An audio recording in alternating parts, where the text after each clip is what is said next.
Magno, eu ainda gostaria de continuar, né, nessa questão, rapidinho, nessa questão envolvendo aí essa ligação, porque acompanhando pesquisas eleitorais e estudos também mostram que o posicionamento do presidente Lula em relação a essas tarifas e as imposições colocadas pelos Estados Unidos, isso melhora, isso é bom, é positivo para a sua campanha de reeleição, porque traz também ali uma diferença em relação aos outros candidatos, que já deixam abertamente ali em sabatinas, entrevistas que a gente acompanha, que fala bem assim, não temos que discutir, bater de frente com os Estados Unidos, temos que fazer o que eles querem, né? Eles querem, então, impor tarifa, vamos aceitar as tarifas. E o governo Lula, não, ele já recua, né? Na verdade, ele bate de frente com o governo norte-americano, tanto que a gente viu ali o passo dado para a lei da reciprocidade, que muitos candidatos à presidência da República falam que não deve acontecer e o governo vai até de desencontro com os próprios empresários, né, os setores produtivos que são contra essa questão envolvendo a lei da reciprocidade. Do seu ponto de vista, você concorda com essas avaliações que o posicionamento, a posição do presidente Lula diante das imposições feitas pelos Estados Unidos melhora ali o seu desempenho para uma possível reeleição? Marília, há uma certa complexidade nessa relação, há uma certa complexidade nesse tema que o próprio governo brasileiro admite no sentido de coisas que o governo brasileiro poderia ter feito politicamente para se aproximar do governo de Donald Trump antes de que tarifas tivessem sido aplicadas. O governo brasileiro tomou uma atitude bastante reativa em relação às tarifas, mesmo vendo Donald Trump impondo tarifas à torta e à direito a diversos países pelo mundo. O governo brasileiro adotou uma estratégia reativa, no sentido de que não houve tentativas de aproximação com o governo americano previamente, antes de que tarifas fossem impostas. O próprio vice-presidente Geraldo Alckmin disse que o Brasil deveria trabalhar dali para frente para construir relações mais próximas do governo dos Estados Unidos, para que o governo americano pudesse entender os pontos de vista do governo brasileiro. Por exemplo, muitas das contestações acontecidas nessa ligação de Lula com o presidente Donald Trump, muitos dos argumentos brasileiros foram no sentido de apresentar fatos e negar os argumentos americanos para a imposição de tarifas. Por exemplo, o governo brasileiro disse que os pontos que embasam a imposição de tarifas americanas são falsos, que o Brasil não compactua com trabalho escravo, por exemplo, não compactua com pirataria, que na relação com as organizações criminosas que o governo brasileiro tem sido forte. Então, o governo brasileiro, da parte do presidente Lula, acredita que as posições tomadas pelo governo americano poderiam ter sido evitadas ou pelo menos diminuídas se eles tivessem mais informações a respeito das ações que o governo brasileiro está de fato tomando. Então, esse é um ponto um pouco mais complexo, porque há uma questão de negociação, de relações que poderiam ter sido construídas anteriormente e não foram. Então, por que o Brasil não construiu essas relações? Por que não tratou os Estados Unidos como um parceiro importante? Esse é um ponto nessa discussão. No entanto, durante a campanha presidencial, durante as eleições e mesmo na avaliação de desempenho do presidente Lula, não parecem ser temas que o eleitorado está levando muito em consideração. Uma vez que o Brasil foi penalizado com tarifas impostas pelo governo dos Estados Unidos, o eleitor brasileiro, as pesquisas mostram, quer saber quem está do lado de quem.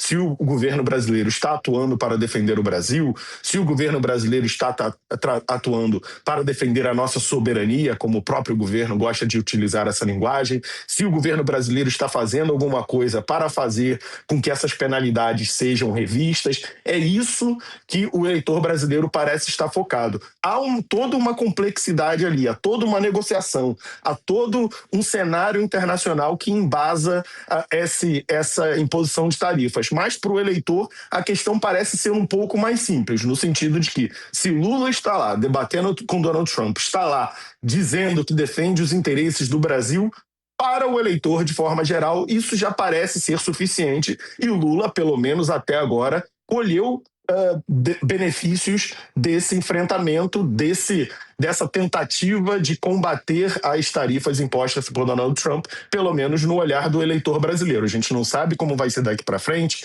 se esse mecanismo ainda vai funcionar agora que nós estamos em campanha eleitoral, mas é uma receita que inegavelmente tem funcionado para a recuperação da popularidade do presidente Lula. Magno, vamos falar então agora sobre diretamente, né, nos inserir nesse mundo das eleições de 2026. Estamos aí a menos de 45 dias do primeiro turno. Porque Camila trouxe pra gente que sexta-feira que vem começa então aquela propaganda no rádio e na TV, que tem muita gente que gosta, mas tem muita gente que desliga, que muda, que faz outra coisa para não poder assistir. Só que no sábado que começa os presidenciáveis, Camila explicou ali pra gente como é que funciona direitinho. Nós temos então que quem tem o maior tempo de sessão é o presidente Lula, tem mais sessões, depois Flávio Bolsonaro, em seguida nós temos ali outros candidatos, e tem candidato que nem entra, né? Nós vamos ter Ronaldo Caiado e depois Augusto Cury. Tem candidato que nem entra com isso, como, por exemplo, o caso de Renan Santos e também que é o caso de Romeu Zema, ex-governador de Minas Gerais. Ele também não entra por conta ali de questões que envolvem o TSE. Mas vamos lá. A importância dessas propagandas no rádio e na TV. E também eu queria que você pudesse trazer para a gente o que esperar do primeiro debate, que está marcado para o dia 23, domingo. E eu já vou fazer aqui o nosso jabá, porque nós vamos fazer live, hein?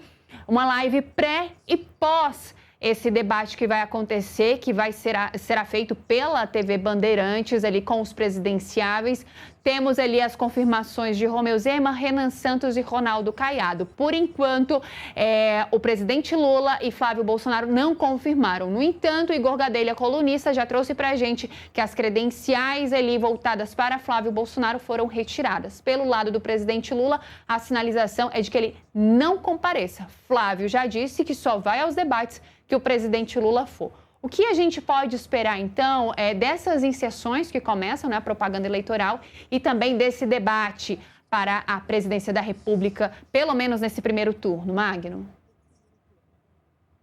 Marília, a efetividade da campanha por rádio e TV tem sido debatida desde a popularização, da grande popularização das redes sociais no Brasil, que vieram a partir ali das eleições de 2014. Antes, as eleições brasileiras eram dominadas pelos programas de rádio e TV. Os programas de rádio e TV custavam muito dinheiro em produção, mas desde então a internet se popularizou, as redes sociais se tornaram veículos para as campanhas, para a conversa sobre política.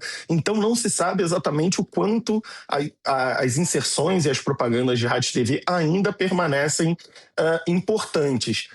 Isso porque nós tivemos alguns cenários bastante particulares. Por exemplo, nas eleições de 2022, nós tínhamos Lula e Jair Bolsonaro, dois candidatos que já eram muito conhecidos, então as pessoas já formavam as suas opiniões previamente. Nessa eleição, também nós já temos um contingente muito grande de eleitores que disseram nas pesquisas que já escolheram seu candidato à presidência e não estão dispostos a mudar.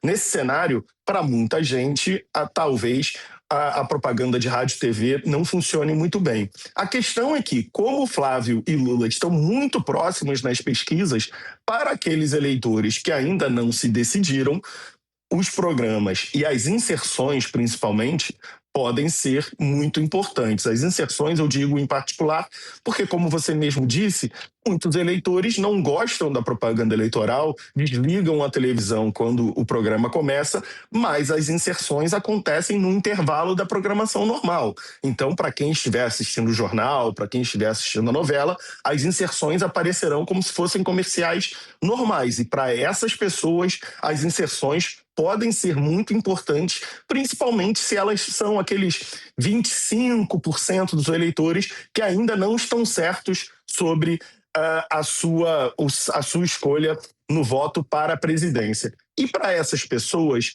o debate que começa nesse domingo, o debate na Bandeirantes, também podem ser importantes. Uma pena é o não comparecimento dos dois principais candidatos dessa eleição presidencial. Flávio Bolsonaro e Lula já disseram que não comparecerão. Lula não comparece porque é o líder das pesquisas, não quer ser o alvo, e Flávio Bolsonaro não comparece porque Lula não comparecerá, e ele também, Flávio Bolsonaro, teme ser alvo dos outros candidatos, então o debate perderá muito, uma oportunidade que os candidatos têm para conversar com a população, conversar com o eleitor de uma forma mais aberta, com mais tempo para explicar suas propostas, fora daquela tensão das redes sociais, mas Lula e Flávio rejeitarão essa possibilidade, não se exporão para o eleitor, e é uma pena. Tem muita gente na sociedade civil se mobilizando para tentar sensibilizar as campanhas de Lula e de Flávio para que façam